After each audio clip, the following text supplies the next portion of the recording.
esta hora presentamos Pro con la Naturaleza, un espacio para conocer el desarrollo sostenible y conservación de la biodiversidad en nuestro país. Junto a nuestro conductor, Aldo Carlos, te traemos lo último en tendencias ambientales. Entonces, ¿listo para ser un pro de la naturaleza? ¡Empezamos! Con el ingeniero César Sabogal. Ingeniero, ¿cómo está? Buenas tardes. Muy buenas tardes. Gracias por la invitación. Gracias a usted por acompañarnos en la edición de hoy de Pro con la Naturaleza.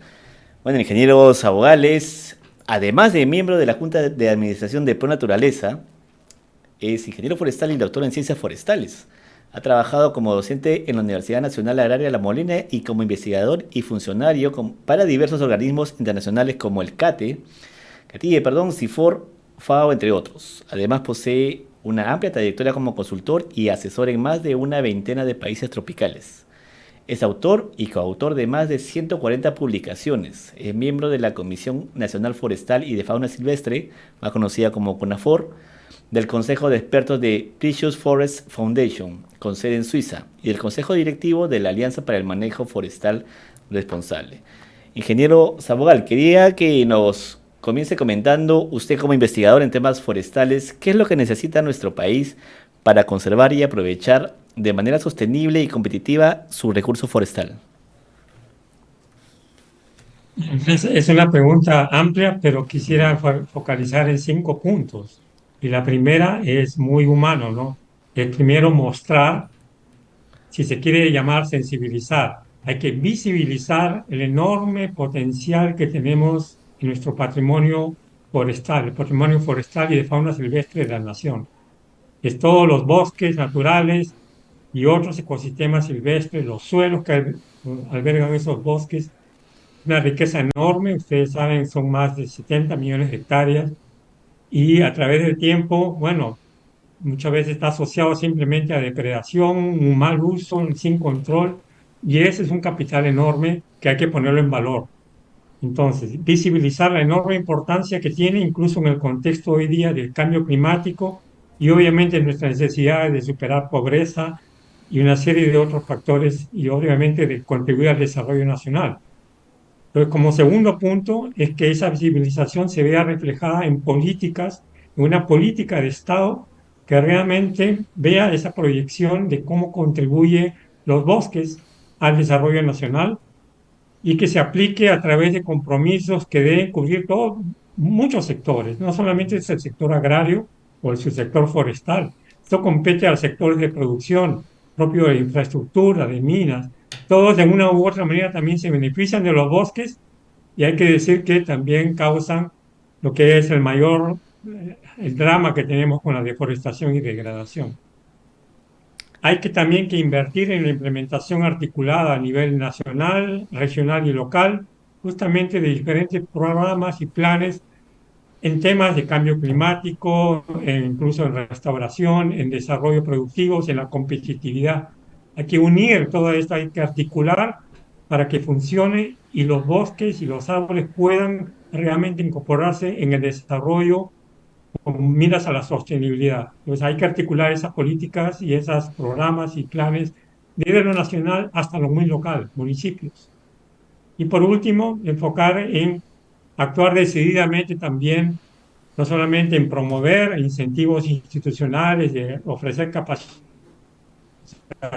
acompañamiento técnico a los diferentes usuarios, pero también realmente de sancionar a quienes están incumpliendo con la legislación. La impunidad es quizá uno de los mayores males que tenemos para que esto siga como igual. Nuevamente me voy a referir a la deforestación, pero básicamente yo diría esos 5 puntos de acción de una agenda. Excelente, excelente, ingeniero. Generalmente cuando hablamos de áreas degradadas se piensa en la deforestación de la Amazonía, ¿no? Sin embargo, en el ámbito de las ciudades también ocurre esta situación. ¿En qué zonas y qué metodologías de recuperación se pueden implementar? Bueno, en el ámbito de la ciudad, lo primero a decir así de manera genérica y sobre todo si pensamos en las ciudades, bueno, amazónicas, muchas veces otras ciudades en costa y en sierra han tenido ya una cierta planificación urbana, pues es la falta o la deficiente planificación que tome en cuenta a los árboles o a los parques, a las áreas verdes dentro de estos espacios de convivencia. Es absolutamente importante que se retome esto porque, y esto lo estoy repitiendo un poco, estudios que se han hecho de hace una década, la FAO, el BID, o sea, el Banco Interamericano de Desarrollo, diferentes organismos internacionales y ya también a nivel del país, de todos los beneficios que trae tener esta infraestructura verde, estas áreas verdes, ¿no? Para el aire que respiramos, incluso todo el tema de agua, biodiversidad, reducción de desastres. Entonces debemos incorporar más y hay una serie de acciones de restauración que empiezan por reverdecer, por mantener las áreas verdes y no que cada vez estamos disminuyendo, vamos a decir, los metros cuadrados de áreas verdes por habitante, ¿no? Que se registran en algunas ciudades. Hay que aumentar esto. Hay valores ya, digamos, internacionales que se reconocen de varias decenas de metros cuadrados por habitante. Entonces hay que trabajar para esto, pero es principalmente, yo diría, una tarea que al final le compete directamente a los municipios. Hay que sensibilizar y trabajar para que más se invierta en estas áreas verdes que contribuyen también, no solamente a un mejor ambiente, sino a un mejor desarrollo de actividades económicas, a reducir los riesgos de salud, en fin. Entonces, ya están viviendo por lo menos dos tercios de la población, por ejemplo, en la Amazonía, en las ciudades. Hay que realmente también reverdecer en esas ciudades, bueno, reverdecer esas ciudades. Excelente. Cuando revisábamos su resumen, veíamos que usted ha sido un fecundo autor y coautor de más de 140 publicaciones, lo que definitivamente tiene que ver muchísimo con investigaciones en el sector forestal. ¿Cómo se viene desarrollando actualmente la investigación en nuestras universidades u otros centros de investigación? Hay que decir que se ha dedicado muy poca atención y- pública, pero también, voy a decirlo, privada, para una efectiva investigación en el ámbito, bueno, forestal y de fauna silvestre, y sobre todo investigación que esté ligada a las necesidades de los usuarios, a la demanda.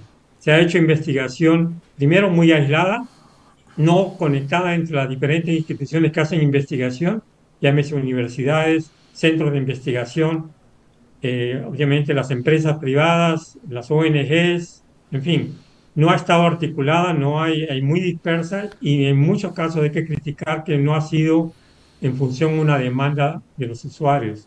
Hemos tenido en la década de los 80 un Instituto Nacional Forestal y de Fauna, Instituto Nacional de Investigación Forestal, que realmente cumplió una buena labor para impulsar la investigación en los proyectos de desarrollo forestal nacional, pero se desarticuló a los pocos años.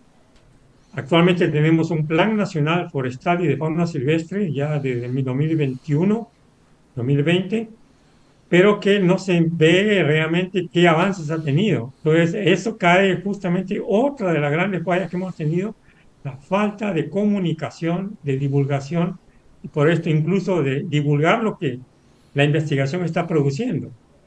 Claro, Entonces, hay muchos, les puedo decir, agendas de investigación, incluso proyectadas al 2030, de diferentes instituciones e incluso los sitios productivos, los sitios de las instituciones de tecnología, eh, pero digamos, el problema es que no están articulados y no se sabe hasta qué punto ya pueden contribuir a las necesidades. Las necesidades están hoy día en, por ejemplo, establecer plantaciones forestales de calidad.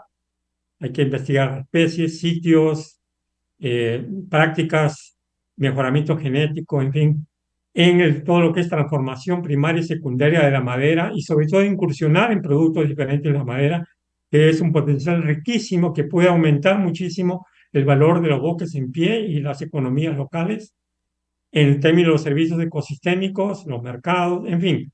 Hay necesidades que ya son parte de la demanda y que en la coyuntura actual de que todavía no hay un ente que coordine y que haga que las diferentes entidades que hacen investigación puedan poner en servicio lo que se está investigando, los resultados y que puedan ser adoptados. Nuevamente, se prevé en el Plan Nacional que lo lidera el CERFOR, pero no se ven acciones concretas después de 2, 3 años y estamos acumulando 3, 4 décadas de impulsar la investigación forestal en el país, pero esperamos pues que vengan mejores tiempos.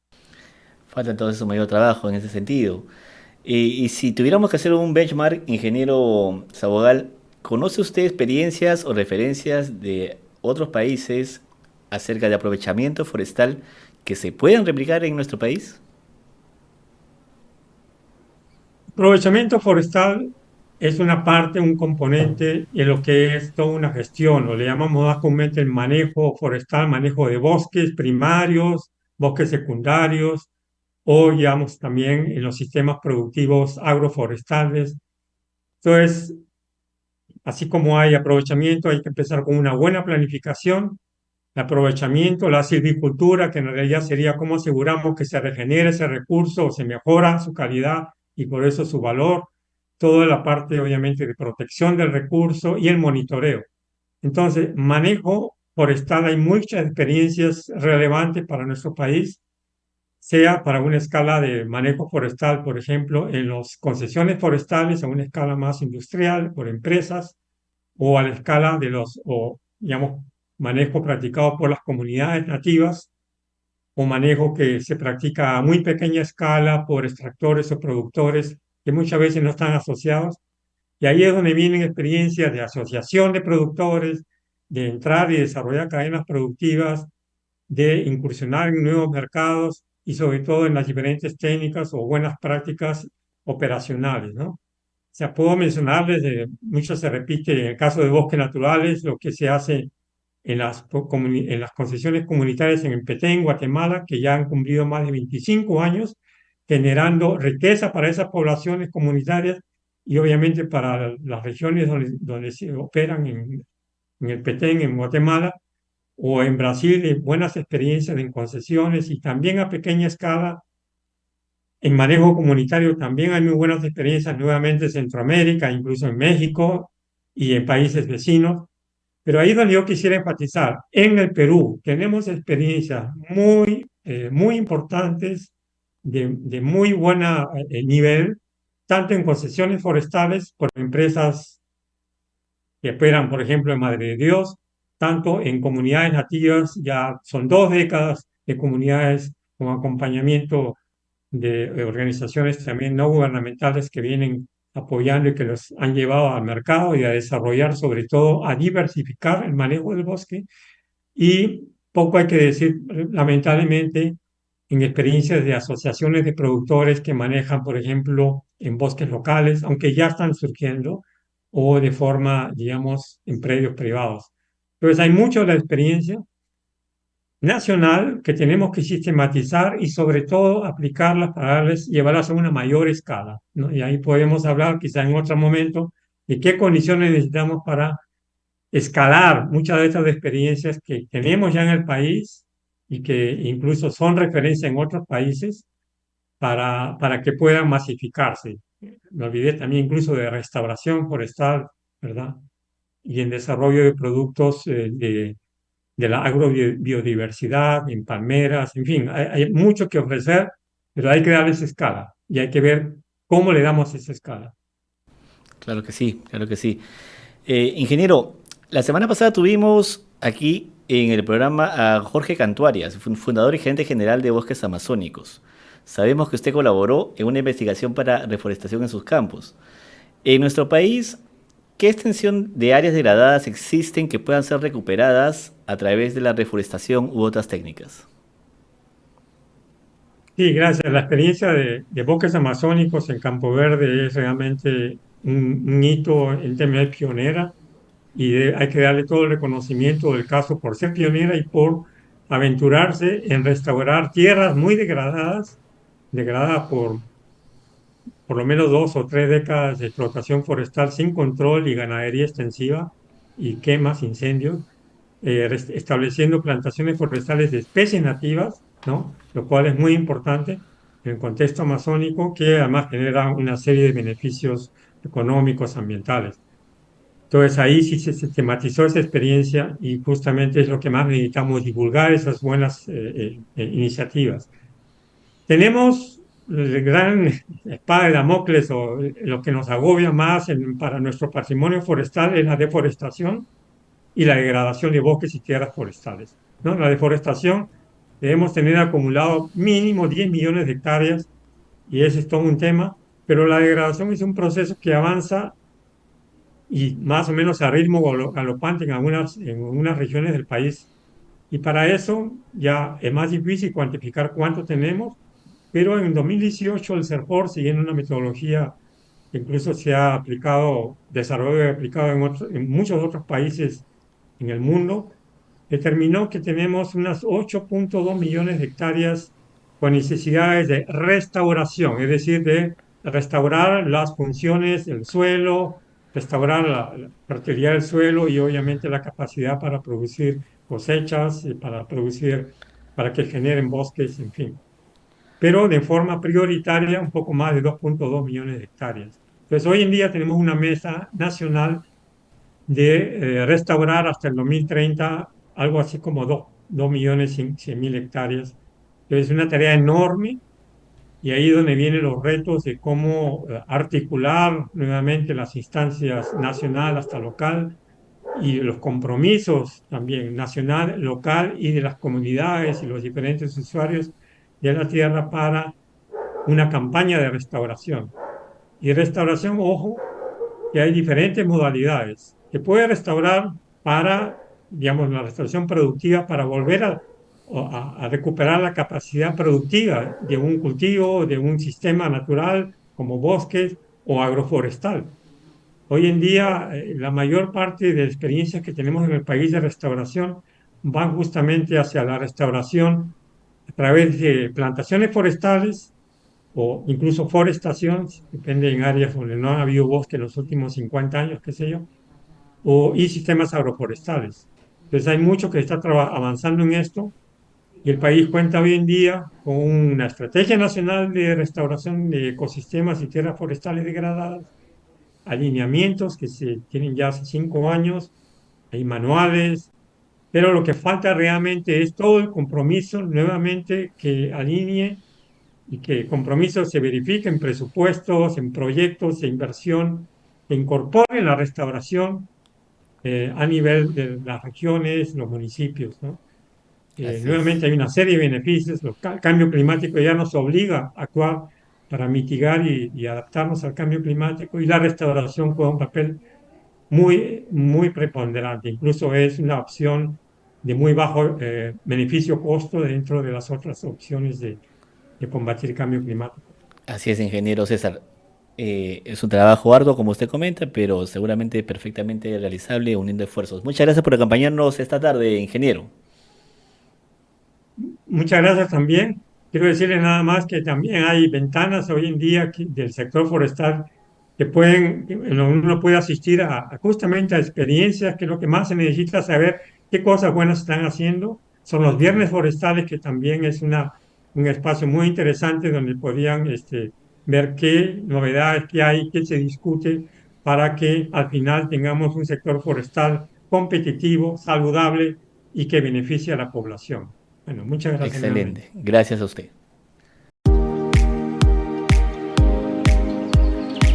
Gracias por acompañarnos en Pro con la Naturaleza. Los esperamos para seguir conociendo más sobre la conservación y el desarrollo sostenible para que seas un Pro con la Naturaleza. Nos vemos.